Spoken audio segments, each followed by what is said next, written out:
യേശുനാഥൻ്റെ സൂക്ഷ്മ സംരക്ഷണത്തിന് വിധേയരായിരിക്കുന്ന ഏവർക്കും ഈശോ മിശിഹായ്ക്ക് സ്തുതിയായിരിക്കട്ടെ. തിരുസഭ മാതാവ് ഇന്ന് നമുക്ക് നൽകുന്ന വചനധ്യാനം മത്തായിയുടെ സുവിശേഷം 10-ാം അധ്യായം 24 മുതൽ 33 വരെയുള്ള വാക്യങ്ങളാണ്. ശിഷ്യൻ ഗുരുവിനേക്കാൾ മുകളിലല്ല, ഭൃത്യൻ യജമാനനേക്കാളും. ശിഷ്യൻ ഗുരുവിനെ പോലെയും ഭൃത്യൻ യജമാനനെ പോലെയും ആയാൽ മതി. ശരീരത്തെ കൊല്ലുകയും എന്നാൽ ആത്മാവിനെ കൊല്ലാൻ കഴിയാതിരിക്കുകയും ചെയ്യുന്നവരെ നിങ്ങൾ ഭയപ്പെടേണ്ട. നിങ്ങളുടെ തലയിലെ ഓരോ മുടിയിഴയും എണ്ണപ്പെട്ടിരിക്കുന്നു, അതിനാൽ ഭയപ്പെടേണ്ട. നിങ്ങൾ അനേകം കുരുവികളെക്കാൾ വിലയുള്ളവരാണല്ലോ. ഒന്നാമതായി, ഒരു ശിഷ്യൻ തൻ്റെ ഗുരുവിന് മുകളിലല്ല. ലളിതമായി പറഞ്ഞാൽ, യേശുവിനോട് പെരുമാറിയതിനേക്കാൾ മെച്ചമായി ശിഷ്യന്മാർ പ്രതീക്ഷിക്കരുത്. അവർ യേശുവിനെ തന്നെ ബെൽസെബൂബ് എന്ന് വിളിച്ചുവെങ്കിൽ യേശുവിൻ്റെ ശിഷ്യന്മാർ പ്രതീക്ഷിക്കുന്നത് എത്ര മോശമാണ് അഥവാ മോശമായിരിക്കണം. ശിഷ്യൻ തൻ്റെ ഗുരുവിനെ പോലെയും ഭൃത്യൻ തൻ്റെ യജമാനനെ പോലെയും ആയാൽ മതി. ഇതാണ് യേശുവിൻ്റെ ശിഷ്യനെക്കുറിച്ചും ദാസനെക്കുറിച്ചുമുള്ള ചിന്ത അഥവാ ലക്ഷ്യം. അനേകം സഹോദരന്മാരിൽ ആദ്യജാതനാകേണ്ടതിന് പിതാവ് തൻ്റെ പുത്രൻ്റെ പ്രതിച്ഛായയോട് അനുരൂപപ്പെടുന്നത് പോലെ, പുത്രൻ പിതാവുമായി അനുരൂപപ്പെടുന്നത് പോലെയും നമ്മുടെ ഗുരുവും നാഥനുമായ കർത്താവുമായി നാം അനുരൂപപ്പെടേണ്ടതുണ്ട് എന്നതാണ് വചനം നമ്മെ ഓർമ്മപ്പെടുത്തുന്നത്. റോമാക്കാർക്കെഴുതിയ ലേഖനം 8-ാം അധ്യായം 29-ാം വാക്യം. ക്രിസ്തുവിലേക്ക് വളരുവാൻ ആഗ്രഹിക്കുന്ന നാമൊക്കെ ക്രിസ്തുവിന് മുന്നിൽ വിനയാന്വിതരായി നമ്രശിരസ്കരായി നിൽക്കേണ്ടതുണ്ട്. ഇന്ന് ക്രിസ്തുവിനേക്കാളും മുകളിലേക്കുയരുവാൻ, സഭയേക്കാളും മുകളിലേക്കുയരുവാൻ, സഭയെ വിമർശിക്കുവാൻ പരിശ്രമിക്കുന്ന ഒരു കൂട്ടർ എല്ലാ കാലത്തെയും പോലെ ഇന്നും നിലകൊള്ളുന്നുണ്ട്. സഭയിൽ നിന്നും ഇറങ്ങിപ്പോയി സഭയെ വിമർശിക്കുന്നവർ ക്രിസ്തുവിനെ തന്നെയല്ലേ വിമർശിക്കുന്നത്? സഭ പറഞ്ഞതിനും മുകളിലേക്ക് ചിന്തിക്കുവാൻ അവർ പരിശ്രമിക്കുമ്പോൾ അവർ ആർക്ക് മുകളിലേക്ക് വളരുവാനാണ് ശ്രമിക്കുന്നത്? 2, ക്രിസ്തുവിൻ്റെ ശിഷ്യന്മാർ പീഡനത്തെ ഭയപ്പെടരുത്, എന്നാൽ ആത്മാവിൻ്റെ മരണത്തെ ഭയപ്പെടണമെന്ന് കർത്താവ് ഓർമ്മപ്പെടുത്തുന്നു. യേശുവിൻ്റെ ശിഷ്യന്മാർക്ക് സത്യം ജയിക്കുമെന്ന് ഉറപ്പുണ്ടായിരിക്കണം. അതിനാൽ തന്നെ അവർ പീഡനത്തിൻ്റെ അപകടത്തിനിടയിലും ധൈര്യത്തോടെ അത് പ്രസംഗിക്കണം.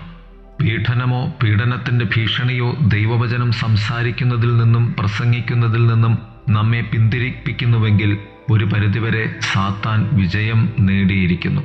അവൻ്റെ പീഡന ഭീഷണി നമ്മെ ദ്രോഹിക്കുന്നതിൽ വിജയിച്ചിരിക്കില്ല, മറിച്ച് ദൈവവചനത്തിൻ്റെ പ്രവർത്തനത്തെ തടുത്ത് നിർത്തുന്നതിലാണ് ഒരു പരിധിവരെ വിജയിച്ചിരിക്കുന്നത്.